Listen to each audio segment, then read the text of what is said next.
So I now want to just introduce the notion of the alternative form of the definition of derivative, the function version of that. You recall that we had this alternative version for the point A. I just want to show you how our textbook does this. To use the alternative definition when treating the derivative as a function. And the way it does is it says it just introduces another variable z and says let's suppose that we're trying to evaluate the derivative of f at x. So we have this other function z and this other variable z, and we're simply going to let z sort of wander closer to x. And as that happens, of course, keep in mind, if we have this secant line like this going through the points zf of z and xf of x, what we know is that the slope of that secant line is just going to be f of z minus f of x over z minus x.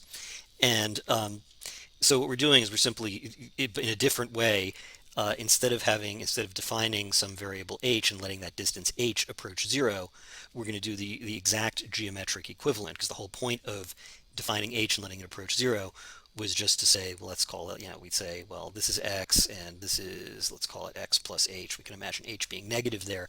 And by letting h approach zero, we're just letting these 2 points sort of collapse into a single point. So we're just doing that in a different way by saying z is some arbitrary value and it's approaching x. I want to show you how this is used in an actual problem. So let's use the alternative form of the definition of the derivative to find f prime of x, where f of x equals x squared. So what we can say is that the limit is, or rather we can say that f prime of x by definition is equal to the limit as z approaches x of f of z minus f of x over z minus x. And by the way, I'm just going to keep saying z because I don't want you to get confused with a 2. It's not a 2, it's a z.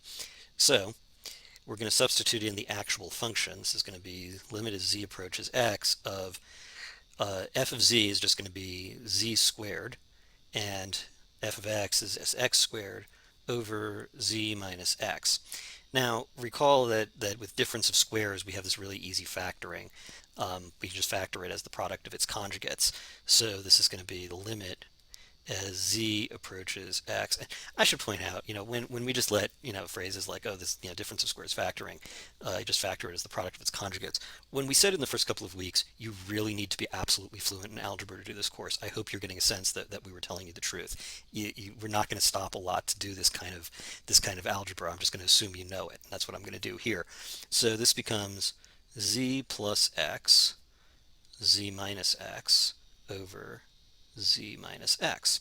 And fortunately we get that cancellation, giving us the limit as z approaches x of z plus x. Well, now I can just do substitution. So since z is approaching x, I can just actually replace z with x, or substitute x for z. So that gives us x plus x, or 2x. So we now get to the most famous statement in in calculus, where f of x equals x squared, f prime of x equals 2x.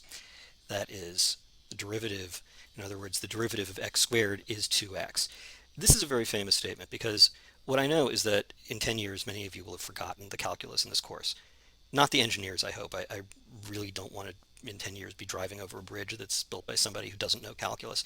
But if you're just taking this class for fun, as I'm sure most of you are, you may forget the calculus after 10 years.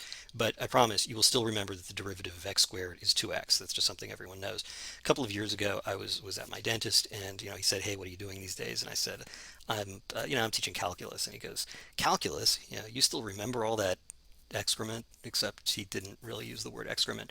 Anyway, so he then said, I remember I was really good at calculus. I had to take it as part of the pre-dental curriculum, and he very proudly said, "I remember derivatives. Derivative of x squared is 2x." So even my 65-year-old dentist remembers the derivative of x squared is 2x.